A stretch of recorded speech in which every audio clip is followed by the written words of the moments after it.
2018년 한 해 사는 내도록 하나님의 거룩하신 영광이 여러분의 삶에, 여러분 가정에 충만하시기를 주의 이름으로 축복합니다. 영광의 빛 우리 안에 있습니다. 그 영광이 영광 되신 예수 그리스도 그로 인하여서 우리 안에 오셨습니다. 내 안에 계신 예수님 그로 말미암아 우리 안에는 영광이 충만하고 빛 되신 예수 내 안에 계시기 때문에 우리는 그 영광의 밝은 빛 가운데 살아가는 그런 한 해의 삶을 살아갈 수 있을 겁니다.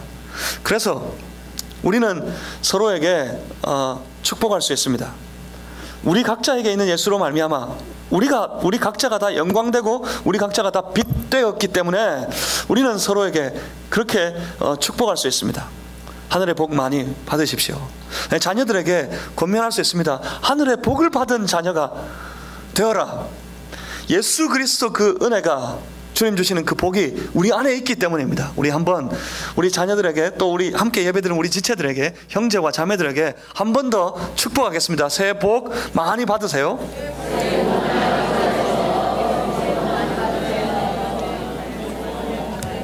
그 하늘의 복이 성도된 우리의 삶에 충만한 그런 한 해가 다 되시기를 주님의 이름으로 소망합니다. 성도된 우리라 그랬습니다. 신앙을 가지고 살아가는 성도된 우리라 그랬습니다. 그 복을 누리기 위해서 우리는 그 신앙 안에 살아야 합니다. 새해 첫 날부터 하나님 앞에 예배를 드렸고, 새해 첫 번째 주일날 우리 함께 모여서 하나님 앞에 예배를 드립니다. 예배로 시작하는 한 해 내도록 예배의 삶을 살고, 그 예배 가운데 역사하시는 주님의 영광 가운데 살고, 그렇게 그런 삶을 살아가는 신앙의 삶이 다 되시기를 바랍니다. 신앙의 세계 안에 들어가야 합니다. 신앙의 세계를 다스리시는 주의 말씀 안에 들어가야 합니다. 말씀의 세계를 한번 경험해 보십시오. 신앙 안에서, 말씀 안에서 놀라운 일들이 있습니다. 말씀의 세계에 들어가면 그 안에 놀라운 치유의 역사가 있고요, 말씀의 세계 안에 들어가면 그 안에 놀라운 회복의 역사가 있고요, 말씀의 세계 안에 들어가면 세상에 경험하지 못하는 능력과 권세의 역사를 누릴 수 있게 됩니다. 말씀이 우리를 만질 때 우리의 육신이 치유를 받습니다. 말씀을 묵상할 때 병들었던 우리의 영이 회복됩니다. 말씀의 역사, 말씀의 세계 안에 들어갈 때 잃었던 모든 소망이 새로워지고요, 말씀 붙잡고 살아가기 시작할 때 하늘의 놀라운 권세와 능력이 우리를 붙잡기 시작합니다. 성도는 그래서 그 말씀 경험하는 삶을 살아야 되고, 성도는 그래서 그 말씀 안에 살아가야 됩니다. 말씀 안에 있으면 그렇게 우리를 치유하고 회복시키시고 능력과 권세의 역사를 부어주심으로 우리의 삶에 많은 변화를 경험하게 만드십니다. 예수 믿고 지금까지 많이 변화되었고, 바라는 것은 2018년도 한 해 또 부어주시는 그 놀라운 하늘의 축복에 온전한 모습으로, 딱 맞는 모습으로 잘 변화되어 가는 것, 그것이 우리에게 아주 소중한 문제일 겁니다. 참 많은 변화가 시작되었습니다. 2018년도 여러분 가정에, 여러분의 개인의 삶에, 주의 몸된 교회와 이 땅의 주님의 나라 안에 어떤 변화가 있을지 기대해 봅니다. 항상 새해에는 변화가 있습니다. 2018년도가 시작되면서 사회의 여러 가지 제도도 참 많이 바뀝니다. 많은 것들이 바뀌는데 그 변화를 잘 적응하면, 변화를 잘 익히 알면 손해를 보지 않을 테고 유익을 얻을 테고, 그 변화를 모르고 살면 반드시 손해 봅니다. 많은 제도가 변하는데 그 중에 여러분 아십니까? 주차장에 차를 주차해놨는데 나와봤더니 차가 막 끓겨 있고 한쪽이 파손되어 있고, 누가 그랬는지도 모르겠고, 간신히 찾아내어서 그 사람 경찰에 신고하고 그래봤자 경찰도 별로 뾰족한 수가 없어서 처벌도 못하고 그러는 일들을 겪어보셨어요? 2018년도부터 바뀝니다. 법이 딱 정했습니다. 주차 차량을 손괴하면 손괴죄가 적용이 되어서 처벌을 받습니다. 몰래 그냥 이렇게 싹 끌고 가면 이제 큰일 납니다. 그리고 또 알아두셔야 되는 것 중에 또 중요한 변화 하나가 안전벨트 매는 거. 전 좌석 안전벨트를 지금까지는 고속도로에서 매야 됐습니다. 고속도로 딱 접어들면 내비게이션을 통해서 낭낭한 여인의 목소리가 그러지요? 고속도로에 접어들었습니다. 전 좌석 안전벨트를 착용하시기 바랍니다. 그랬지요? 예, 그랬습니다. 지금까지 그랬는데 2018년도부터는 바뀝니다. 모든 도로에서 전 좌석 안전벨트가 의무화됩니다. 그러니까 여기는 고속도로 아니니까 안전벨트 안 매도 되겠지 하고 있다가 딱지 끊깁니다. 그럼 벌금 물어야 되고 큰 손해 볼 겁니다. 그렇게 크고 작은 변화들이 있습니다. 변화에 익숙해지셔야 돼요.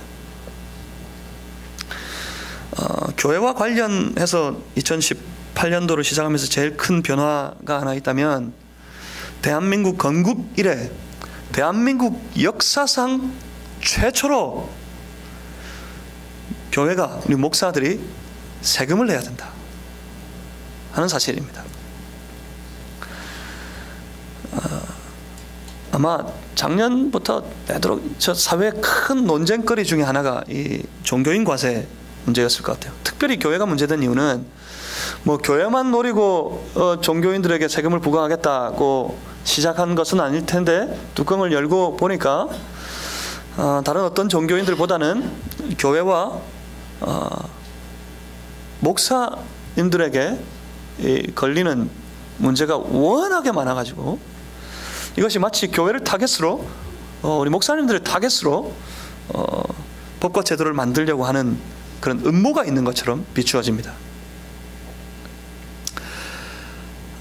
그렇습니다. 세금을 내어야 하는 것이 사실 제도화되었습니다. 세금을 내는 것 그건 문제가 아닙니다. 세금을 내기로 정하면 세금을 낼 수가 있습니다. 그런데 한 사람의 목사로서 이 종교인 과세의 논쟁을 지켜볼 때 한 가지 안타까운 것이 있습니다. 그건 교회입니다. 세금을 내느냐 안 내느냐 그 문제가 아닙니다.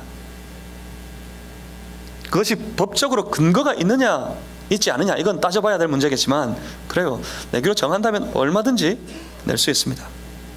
그런데 이 종교인 과세 문제가 논쟁이 되어서 여러 사회적으로 많은 토론이 있을 그때에 비추어진 이 사회에 비추어진 교회와 목사들의 모습이 안타깝습니다. 사람들에게 그런 인식이 있어요. 목사도 노동자다. 목사도 근로자이다. 근로자가 소득을 얻었으니 세금을 내는 것이 당연하지 않느냐. 여기 이 인식에서 출발하는 거예요. 목사도 노동자다. 세상 사람들이 전부 그렇게 봅니다. 목사도 근로자다. 근데 또 더 안타까운 것은 그런 논리가 교회 안에 들어왔을 때 교회조차 그 논리를 합당하게 여기는 그런 시대가 되었다는 사실이에요. 그게 안타깝습니다. 목사를 온 교인이 전부 근로자 지부합니다. 말은 아니지만 목사님들에 대한 섬김, 목사님을 함께 섬기고 함께 모신다는 마음이 교회 안에 사라진 지가 오래입니다. 그래서 교회들마다 그런 논쟁들이 많이 있어요. 사례냐 월급이냐 연봉이냐 연봉제로 하자 하는 이런 이야기들이 종종 들려옵니다. 그 인식 저변에는 뭐가 있냐면 모든 걸 이렇게 간소화하자는 것이 아니라 그 인식 저변에는 이게 깔려 있어요. 목사도 월급 받는 노동자다. 사회에 그런 인식이 팽배한데 교회 안에도 있습니다. 그리고 이런 논쟁이 벌어질 때 그런 인식들이 있어요. 교회는 사회에 기여하는 것도 아무것도 없고 그러면서 최소한의 기여인 세금도 안 내려고 하는 집단이다. 그래서 마치 탈세를 일삼는 탈세 집단처럼 사회에 비추어져 있어 보여서 그것이 너무 안타깝습니다. 사실 우리 교회가 사회에 기여하는 바들이 너무 많습니다. 사회의 가장 저변에 필요한 모든 것들을 거의 교회와 믿는 사람들이 다 차지하고 있습니다. 사회 구제, 가장 대표적인 가장 쉬운 예로 구제하는 일입니다. 구제하는 일 거의 교회가 하고 있습니다. 교회와 관련된 단체가 하고 있습니다. 그리고 예수를 믿는 성도들이 하고 있습니다. 뭐 이전에 과거 저 70년대 80년대 한국 사회 경제 성장이 눈부시게 발전하고 있을 때 그때 그 모든 기여를 교회와 성도들이 다 감당했다. 그래서 교회 때문에 성도들 때문에 한국 경제가 이렇게 성장했다. 그걸 지금 와서 새삼 따지려고 하는 게 아닙니다. 지금 현재 오늘 만약 한국 교회가 사회 모든 사회 구조 가장 기반에 차지하고 있는 모든 일들을 한국 교회가 일시에 합심해서 다 거두어 드린다면, 우리가 기여하는 바도 없고 탈세나 일삼는 집단이니 세금 내고 그 모든 것 다 거두어 드리겠다 일시에 작정하고 나선다면 한국 모든 사회 구조는 그 기초에서부터 크게 흔들릴 겁니다. 교회가 하고 있는 일들이 실로 크고 실로 많습니다. 그럼에도 불구하고 탈세나 일삼는 집단인 것처럼 비추어져 있는 모습이 너무나 안타깝습니다. 어쩌면 우리 교회가 마치 세상의 이익 집단과 별 차이 없이, 다르게 말하면 교회가 세속화되는 모습을 세상의 사회에 많이 보여줬기 때문이 아닐까, 그런 생각이 많이 듭니다. 우리가 세속화되어서 그런 모습을 세상에 보여준 것 아닌가, 보여줘 왔던 것 아닌가. 그래서 인지 세상은 교회를 존경하지 않습니다. 그 말은 교회의 영향력이 바닥이 되었다 하는 것입니다. 그렇다면 이 바닥에서 시작해야 합니다. 교회는 이 바닥에서 다시 시작해야겠습니다. 성도들도 이 바닥에서 다시 시작해야겠습니다. 우리가 회복해야 합니다. 2018년 한 해 우리가 많이 회복해야겠습니다. 무엇을요? 영향력을요. 돈을, 권력을 회복할 일이 아닙니다. 사실 돈은 많습니다. 한국 교회, 부자 교회 참 많습니다. 부자가 돼가지고 오히려 세속화의 모습을 많이 비추어 주었던 것 아닌가 생각해 봅니다. 권력에 기대어봤자 별 소용없습니다. 그런데 교회는 참 사회적으로도 참 큰 권력을 가지고 있습니다. 교회 안에 보면 별 사람들 다 있습니다. 우리처럼 아주 낮은 곳에 살아가는 사람들도 있겠지만, 우리들 중에도 있습니까? 아니면 뭐 이웃 교회나 이 한국 교회 안에 보면 그 안에 재벌들도 다 있고요. 그 안에 그 각 지역마다, 각 도시마다 가장 그 기초단체에서 정치를 하는 정치인부터 시작해서 저 중앙에 여의도에서 정치하는 사람들까지 교회 안에 다 있습니다. 장관들도 있습니다. 교회 안에. 심지어 교회가 대통령도 배출했습니다. 큰 권력을 가지고 있다고요. 근데 그 권력으로도 해결되는 문제가 아니었습니다. 그리고 권력을 회복하려고, 권력을 차지하려고 해봤자 또 해결되는 문제도 아닐 겁니다. 문제는 영향력입니다. 교회의 영향력을 회복해야 합니다. 그 회복은 다시 교회가 복음으로 일어서는 길밖에는 없습니다. 세속화된 교회는 영향력이 없지만 세속화되어 버린 성도는 영향력이 이 사회에 아무데도 없겠지만, 순수한 원래 복음은 영향력이 있습니다. 순수한 복음 자체에는 능력이 있습니다. 우리가 올 한 해 참으로 능력 가운데서 복된 한 해를 살아가기 원한다면 우리 개인의 삶이 세속화에서 벗어나서 세상처럼 되어 있는 모습에서 벗어나서 이 복음 안에 들어가는 역사가 있어야 됩니다. 이 복음 가지고 살아가는 삶이 되어야 할 겁니다. 그러면 회복될 겁니다. 우리의 삶도, 우리 개인의 삶도, 우리 가정도, 우리 교회도, 우리 교회가 세워져 있는 이 땅도 변화되고 회복될 수 있을 겁니다. 복음은 어떤 능력이 있습니까? 복음은 사람을 변화시키는 능력이 있습니다. 복음이 임하면 그 사람을 그 복음이 주장하게 됩니다. 복음이 주장한 사람은 그의 모든 삶이 다 변합니다. 사망에서 신음하던 삶에서 이제 생명의 삶으로 변화되어졌습니다. 죄악 가운데 죄악을 바라보고 죄악을 위하여 살아가던 삶이 하나님의 의를 소망하게 되고 하나님의 의를 위하여 살아가는 삶으로 변화되어집니다. 복음이 임하면 사람이 완전히 바뀝니다. 사람의 모든 삶을 다 바꾸어 버립니다. 복음은 한 사람의 모든 생애를 다 장악해 버립니다. 장악했을 때 그 사람의 생각을 바꿉니다. 그 생각 속에 나오는 모든 결정을 바꿉니다. 결정되어진 말과 행동을 바꾸게 됩니다. 복음은 그 사람의 행동을 넘어서 그 사람이 만들어내는 습관을 바꾸게 됩니다. 복음은 그 습관들을 모아서 모든 그 개인의 삶에, 그 가정 안에, 교회 공동체 안에, 그 이 지역 안에서 많은 문화를 바꾸어내게 되어 있습니다. 복음은 바꿉니다. 복음은 바꾸어 왔습니다. 그런데 그 변화의 파급의 영향력은 전 우주적이고 전 세계적입니다. 그리고 그 속도는 실로 급속하게 복음은 능력을 나타냅니다. 처음 복음이 선포되어졌을 때 유대 땅 작은 곳에 머물러 있었던 그 복음이 전 세계를 향해 급속도로 퍼져나갔습니다. 처음 한국 땅에 복음의 불모지였던, 참으로 미개한 어려운 삶을 살아가고 있던 이 한국 땅에 주의 복음이 처음 들어왔을 때 그 복음은 핍박을 받고 박해를 당하다가 이내 사그러지고 마를 것 같았습니다. 그렇지만 그 복음은 전 나라를 급속도로 장악하게 하기 시작했습니다. 온 나라가 완전히 바뀌도록 복음이 대한민국 이 땅을 완전히 변화시켜 버렸습니다. 우리의 삶에 그 복음의 영향력이, 복음이 온전히 주장한 삶이 얼마나 남아 있습니까? 복음의 영향을 받아서 복음이 비추어주는 밝은 영광 속에 살아가는 이 한 해가 다 되시기를 주님의 이름으로 축복합니다.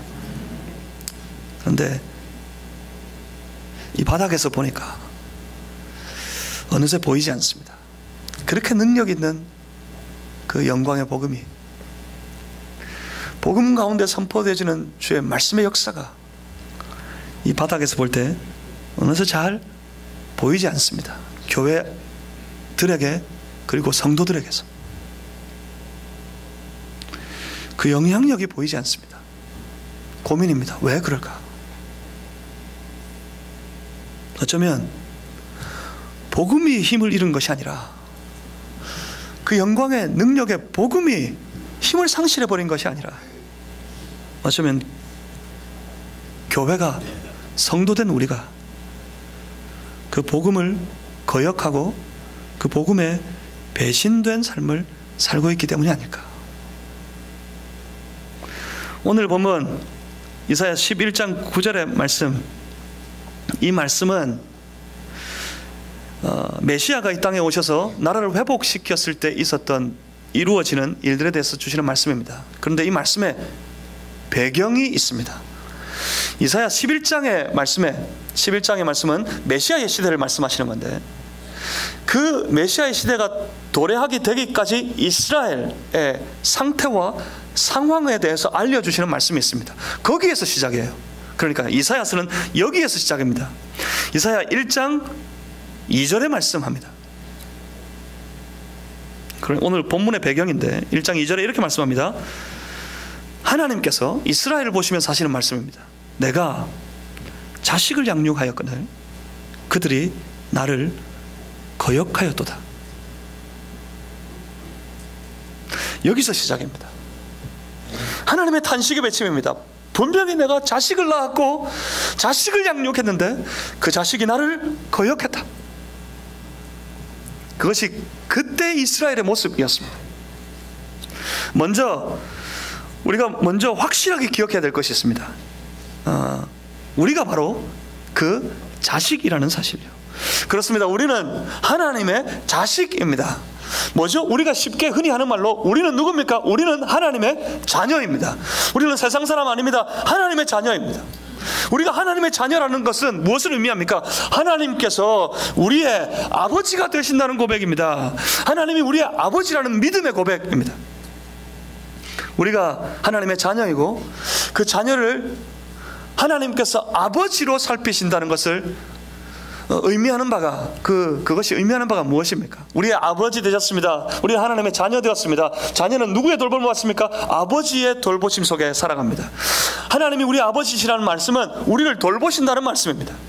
하나님이 아버지라는 말씀은 우리를 언제나 지키신다는 말씀입니다. 하나님이 아버지라는 말씀은 하나님께서 우리를 은혜 가운데 양육하시고 세우실 것이라는 말씀입니다. 하나님께서 우리의 아버지 되셨다는 말씀은 우리의 모든 자녀된 우리의 모든 삶을 하나님이 책임지신다는 것을 의미합니다.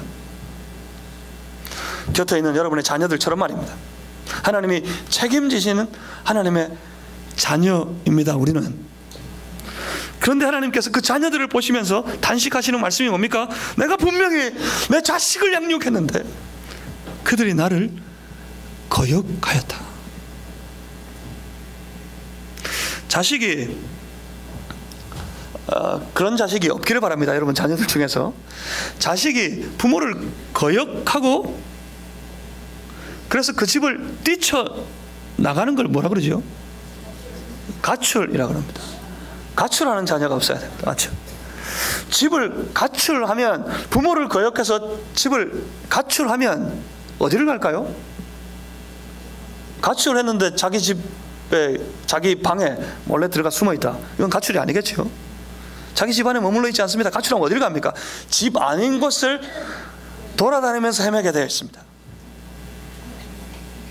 하나님의 자녀가 아버지신 하나님을 거역하고 뛰쳐나가면 어디를 갈까요?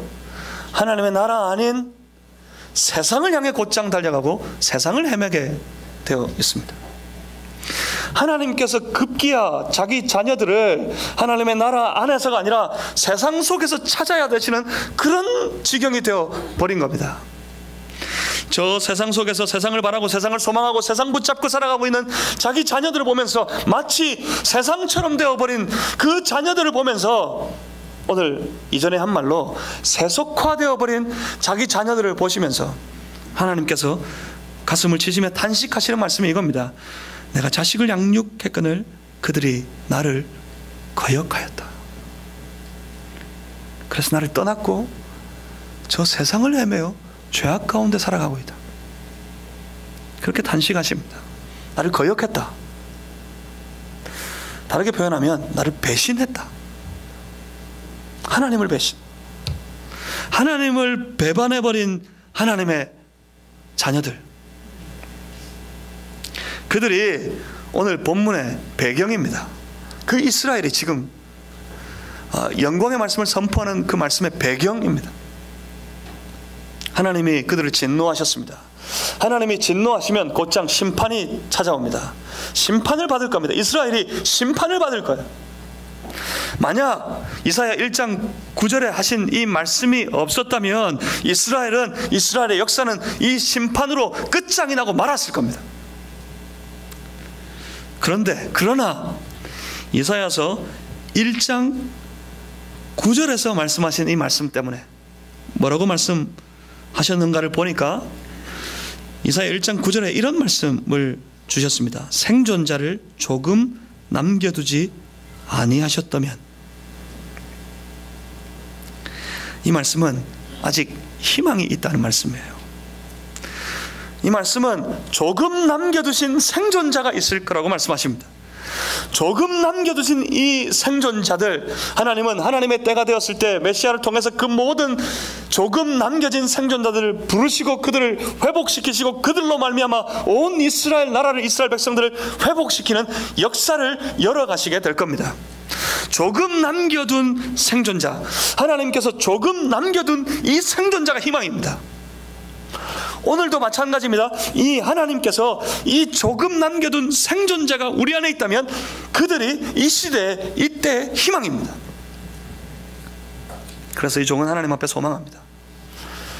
조금 남겨두신 생존자, 하나님께서 그 패역한 시대 가운데 다 배신하고 하나님을 거역하고 거절하고 배신하고 배반한 그 시대 가운데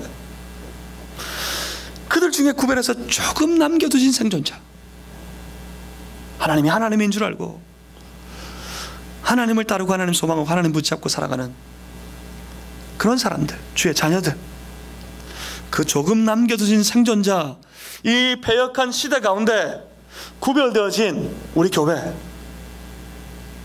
우리 성도들 가운데 이 조금 남겨두신 생존자 있기를, 이 조금 남겨두신 생존자가 우리이기를 간절히 주님의 이름으로 소망합니다. 이스라엘이 하나님을 떠나 세상을 숭배하고 세상을 사모하고 세상을 의지하고 살다가 하나님의 진노하심 속에 심판을 받고 멸망하게 되었을 때 하나님은 메시아를 보내십니다. 오늘 읽었던 본문이 그 메시아가 왔을 때, 메시아가 도래했을 때 열어가실 그 메시아의 시대를 말씀하고 있습니다. 그 메시아가 오셨을 때 조금 남겨두신 그 생존자들이 그 메시아를 바라보고 그 주께로, 그 메시아에게로 달려 나아올 것을 말씀하십니다. 다 나아와서 그들로 말미암아 모든 세대가 다시 회복될 그때를, 그 나라를 주께서 말씀으로 선포하십니다. 11장 4절에 그 메시아의 시대에 있을 일입니다. 공의로 가난한 자를 심판하며 정직으로 세상의 겸손한 자를 판단하실 것이다. 심판하시고 판단하실 것이다. 누가요? 메시아가. 이 땅에 오실 메시아가 모든 가난한 자의 삶을, 모든 겸손한 자의 삶을 심판하고 판단하게 될 것이다.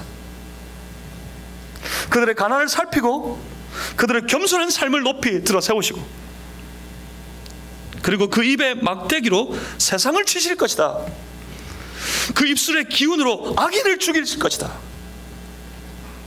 메시아의 시대가 도래하게 되면, 이 말씀은 11장 4절의 말씀은 메시아가 이 땅에 오셔서 이 땅을, 그 이스라엘을, 온 세계를 통치하시게 될 텐데, 다스리시게 될 텐데, 그 다스리심이, 그 통치가 효력을 나타내고 그 효과를 발휘하는 그런 나라를 세우게 될 것이라고 말씀하시는 겁니다. 메시아의 통치가 통하는 시대, 메시아가 다스리시는 시대, 그 시대가 이 땅에 도래하게 될 것이다. 그렇게 하나님이 영광 중에 그들에게 예언하시면서 선포하신 말씀이었습니다. 그런데 놀랍게도 오늘 우리는 그 메시아의 시대를 살아가고 있습니다. 하나님께서 패역한 이스라엘 자녀를 양육하셨지만 그들이 다 하나님을 거역하고 도망쳐버려 세속화되어져 버린 저 이스라엘을 보면서 그들이 안타까워 그들을 심판하시기 전에 메시아가 도래하게 되면 모든 것을 회복시키실 것이다. 그렇게 말씀하셨는데 우리에게 메시아가 오셨습니다. 그 메시아의 헬라어 번역이 그리스도라 그랬습니다. 그리스도, 그러면 우리는 익숙하게 기억나는 분이 있습니다. 우리의 주 예수님. 예수께서 하나님 지금 예언하시는 메시아이십니다. 그가 그리스도이십니다. 그리스도가 우리 중에 오셨습니다. 내가 그리스도를 영접했다는 말은 모든 것을 회복시키는 그 메시아가 내 안에 계시다는 것을 의미합니다. 그 메시아의 시대, 그 그리스도의 시대가 열려졌습니다. 그 그리스도가 다스리시는 나라가 열려졌습니다. 그 나라가 무엇입니까? 바로 그 나라가 교회입니다. 교회. 주께서는 교회를 다스리셨습니다. 그 교회는 주의 다스리심이 통하는 나라였습니다. 다스림이 통하는 역사였습니다. 그래서 전 세계 열방을 향해 그 다스림이 힘있게 뻗어나갔습니다. 다스림이 통하는 곳마다 복음이 선포되어지고 복음이 선포되진 자리마다 다시 하나님의 나라가 열리고 주의 몸된 교회가 세워지게 되었습니다. 그런데 교회가 신앙인이 세속화되었다. 이건 또 무슨 아이러니일까요? 그건 메시아의, 그리스도의 다스리심이 효력이 없고 통하지 않는다는 것을 의미합니다. 교회 다스림 가운데, 복음의 그리스도의 다스리심 가운데 교회가 힘있게 세워져 왔을 때 온 세상이 영광을 받는데, 그런데 어느새 그 교회에 이 그리스도의, 예수님의, 주의 말씀의 다스리심이 효력을 나타내지 못하고 예수님의 다스리심의 권세와 능력이 통하지 않는 그런 그런 교회와 그런 성도가 되어가고 있다는 것을 의미합니다. 분명히 기억하십시오. 이 말씀하시는 앞으로 도래하게 될 메시아의 시대, 그 시대를 오늘 우리가 살아가고 있다는 사실을, 우리 안에 메시아가, 우리의 그리스도께서, 우리의 주 예수께서 오셨습니다. 내 안에 계십니다. 내 삶 속에 역사에 계십니다. 우리의 삶이 회복되기 위해서는 그 다스림이 통하는 삶이 되어야 됩니다. 주의 다스리심이 효과가 있는, 효력을 나타내는 그런 삶이 되어야 합니다. 우리 하루하루의 모든 삶이 주의 다스림 속에 세워가는 삶이 되어야 합니다.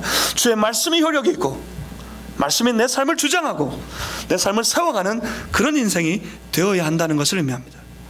주 예수 그리스도를 따르는 사람들, 그들의 삶 속에 메시아의 시대는 이미 임하여 있습니다. 그때가 되면, 그 시대가 되면 본문 9절입니다. 내 거룩한 산 모든 곳에서, 그것이 바로 이스라엘입니다. 주의 다스리심이 통하는 곳입니다. 이곳이 바로 하나님의 나라입니다. 내 거룩한 산 모든 곳, 메시아가 임하여 메시아가 다스리는 세상, 거기가 어디입니까? 우리입니다. 우리 내 안에 임하셔서 나를 주장하시고 나를 다스리기 시작했을 때 이 말씀입니다. 우리 개인의 모습이 내 거룩한 산 모든 곳이, 내 거룩한 산 모든 곳에서 해됨도 없고 상함도 없을 것이다.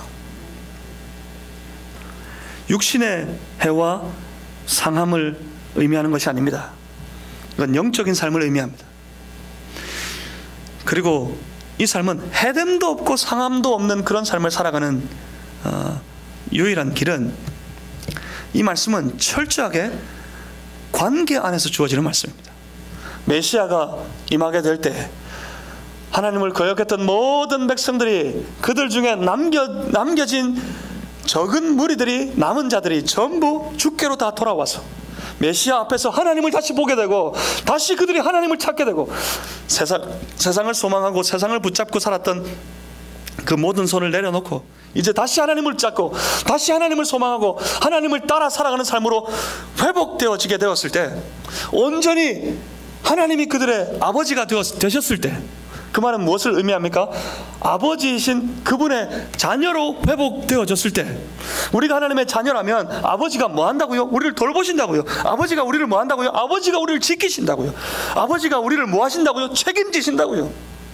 그런 관계가 회복되고 나면 아버지이신 우리 하나님이 우리를 딱 지키시고 계시기 때문에 세상 어떤 것도 그들을 해하지 못하고 그들을 상하지도 못할 것이다.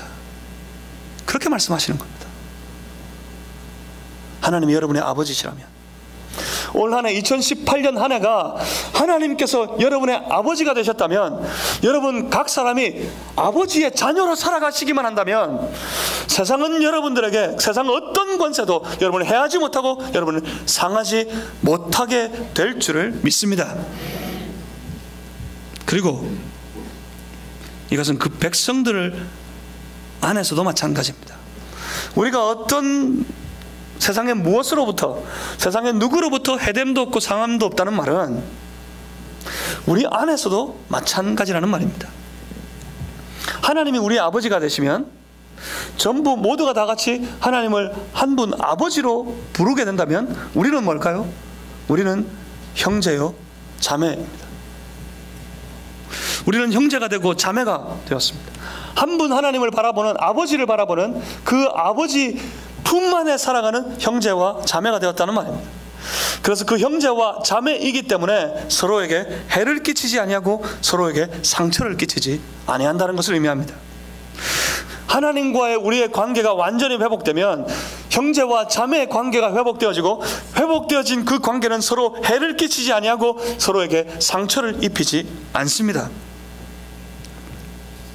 상처를 주고 말로 행동으로 서로에게 해를 끼치고 찌르고 괴롭히는 일들이 그 안에서 다 그치게 될 거라는 말씀입니다. 어떤 것도 해됨도 없고 상함도 없을 것이다. 하나님과의 온전한 관계가 회복되면 우리 지체들의 관계도 회복된다는 것을 의미합니다. 세속화되어지면 이 모든 관계가 다 깨어집니다. 하나님과의 관계도 깨어지고 형제와 자매의 관계도 깨어집니다. 그래서 다투고 상처 입히고 세속화된 이 땅의 교회들이 보여주고 있는 모습이 딱 그것 때문입니다. 서로에게 주는 상처, 서로 다툼이 있는 그것 때문에 비롯된 것이 아니라 하나님과의 관계가 깨져버렸기 때문에, 하나님이 그들을 보면서 내가 자식을 낳았는데, 자식을 양육했는데 저들이 나를 거역했다 하는 탄식의 소리가 교회 안에 울려 퍼지고 있기 때문에 그런 일들이 난무해지는 겁니다. 회복되어야 합니다. 하나님, 나의 아버지, 그리고 내 형제와 내 자매들, 그들 향해 어떤 해됨도 어떤 상함도 끼치지 아니하고 해함도 상함도 없는 하나님의 자녀의 삶을 우리 모두가 함께 살아가기를 소망하는 모습으로 회복되어야 합니다. 왜요? 왜 그렇게 될까요? 왜 상함도 없고 해함도 없을까요? 그 이유가 9절 그 다음의 말씀에 있습니다. 이 사이의 말씀에 이 단어가 끼어 있어야 합니다. 왜냐하면 내 거룩한 산 모든 곳에서 해됨도 없고 상함도 없을 것이니, 왜냐하면 그 이유는 물이 바다를 덮음같이 여호와를 아는 지식이 세상에 충만할 것임이니라. 여호와를 아는 지식이 충만한 세상, 그것이 바로 하나님의 나라입니다. 여호와를 아는 지식이 충만한 그런 사람이 바로 하나님의 자녀입니다. 여러분, 하나님을 아십니까? 어떻게 아십니까? 하나님을 아십니까? 누구로 아십니까? 우리가 아는 하나님은 누구입니까? 여러분이 알고 계신 하나님은 어떤 분이십니까? 우리가 아는 하나님은 내 아버지입니다. 우리가 아는 하나님은 어떤 분입니까? 내 아버지 하나님은 나를 책임지시고 나를 돌보시고 나를 지키시는 분이십니다. 하나님을 아버지로 깨닫고 하나님을 아버지로 아는 그런 성도가 되시기를 주님의 이름으로 축복합니다. 하나님을 아는 지식, 하나님을 아버지로 아는 지식, 그걸 한 단어로 뭐라 그럴까요? 그게 바로 복음입니다. 복음.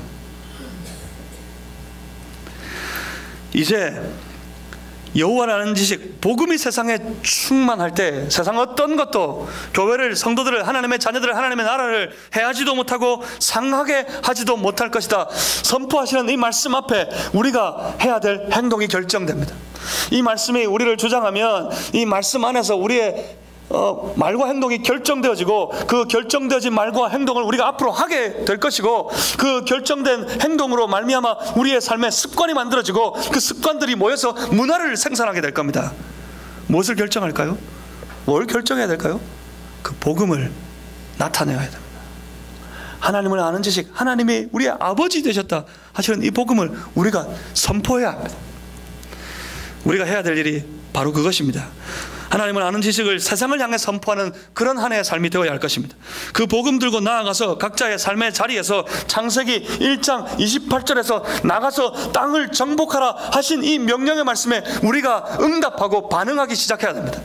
세상을 향해 땅을 정복할 때 무엇으로 정복할까요? 하나님을 아는 지식으로 정복해야 됩니다. 물이 바다를 덮음같이 온 세상을 하나님을 아는 지식으로 가득 덮이도록 만들어야 됩니다. 이 복음으로 세상을 정복해야 합니다. 어떻게 해요? 우리의 삶으로, 우리의 생활로, 우리의 말로, 우리의 행동으로. 내 아버지는 하나님이십니다. 우리의 영원한 생명은 우리의 그리스도이신 예수님밖에 없습니다. 예수 믿으면 생명으로 변하게 되고, 예수 믿으면 우리가 하나님의 자녀가 되고, 우리가 하나님의 자녀가 되면 우리의 아버지이신 하나님이 우리의 모든 삶을 책임지십니다. 하나님은 우리의 아버지이십니다. 이것을 마음껏 나타내고 전하고 보여주는 그런 삶을 우리가 살아가야 한다는 말입니다. 그러려면 이제 우리가 이 복음을 들고 일어나야 합니다. 이 복음 전도의 뜨거운 가슴으로 우리가 일어나야 합니다. 제가 하나님 앞에 참 감사하고, 하나님 앞에서 희망이 있는 것은 우리 교회 안에 이 복음 전도의 뜨거움이 불타오르듯이 일어나고 있다는 사실 때문입니다. 교회가 세워지고 가장 뜨거운 복음 전도의 열기가 우리 안에 뜨겁게 불타오르고 있습니다. 세속화를 바라는 악한 원수 마귀 사탄의 권세는 그 불씨를 깨트리려고 할 겁니다. 이 뜨거운 복음 전도의 열기가 복음 전도에 열심히 더 많은 사람이 그 전도에 함께 참여함으로 인하여서 활활 타오를 수 있기를 바랍니다. 주께서 이 땅에 교회를 세우신 이유가 바로 그것 때문입니다. 지역에 교회를 세우신 이유는 그 지역을 복음화시키라고 그 지역 안에 교회를 세우십니다. 그리고 세계 중에 한 곳을 정하여 그곳에 교회를 세우신 이유는 온 세계를 복음화시키라고 그 세계 가운데 교회를 세우신 것입니다. 그렇습니다. 그렇기 때문에 우리는 소망합니다. 물이 바다를 덮음 같이 하나님을 아는 지식, 여호와를 아버지로 아는 모든 지식, 그 복음이 이 땅 가운데 충만하게 하여 주시옵소서. 우리가 가겠습니다. 오 하나님 아버지, 우리를 세우신 이 동네가 우리 때문에 복음화되게 하여 주시옵소서. 하나님, 여기서 바라보고 저 세계를 향해 나아가 우리가 가진 이 복음을 들고 뻗어나가서 세계를 복음화시키는 그 일에 쓰임받는 우리가 되게 하여 주옵소서. 하나님, 우리가 하겠습니다 하는 그런 굳은 결심으로 우리 온 교회가 힘있게 일어나게 되시기를 주님의 이름으로 축복합니다. 동네를 복음화시키고 세계를 복음화시키기 위해 소망하며 일어설 때 모든 삶은 다 회복됩니다. 한국 사회의 눈부신 성장의 때를 여러분 기억하십니까? 그때가 언제였는지 아세요? 그때가 다른 때 아닙니다. 열심히 일하던 때 아니었습니다. 그때가 언제였냐면 교회들마다, 믿는 사람들마다 나가서 복음 전도하겠다. 지역을, 동네를, 캠퍼스를 전부 내가 복음화시키겠다. 그런 열심으로 복음 전도할 때 만나는 사람들마다 예수님이 그리스도십니다, 예수 믿고 구원받으세요. 그렇게 전도할 때, 교회 안에 그 전도 열심히 있을 때 교회는 세계 어떤 곳에서 찾아볼 수 없는 놀라운 성장 역사를 이루었고, 한국 사회는 세상의 어떤 나라의 역사에서 찾아볼 수 없는 눈부신 발전의 역사를 이루었습니다. 그렇다면 다시 복음 들고 일어서면, 이 복음 가지고 우리가 세상을 향해서 나아가면 우리를 회복시키실 겁니다. 이 나라를 회복시키실 것이고 이 땅에 교회를 회복시켜 주실 것입니다. 영향력이 회복될 거라는 말입니다. 어떻게 해요? 물이 바다를 덮음같이 여호와를 아는 지식이 세상에 충만하게 되어서, 그렇습니다. 복음화에 열심히 이 땅에서 교회의 영향력을, 성도의 영향력을 회복시키게 될 것입니다. 그렇다면 우리 교회는 올해 하나님, 온 동네의 복음화, 우리 동네의 복음화, 세계의 복음화 우리가 하겠습니다. 그렇게 주님 앞에 엎드리면 주님께서 우리에게 한없는 영광을 부어주시는 한 해가 될 겁니다. 2018년 한 해 하늘의 큰 복을 다 받아 누리는 여러분들이 다 되시기를 주님의 이름으로 축복합니다. 기도하겠습니다.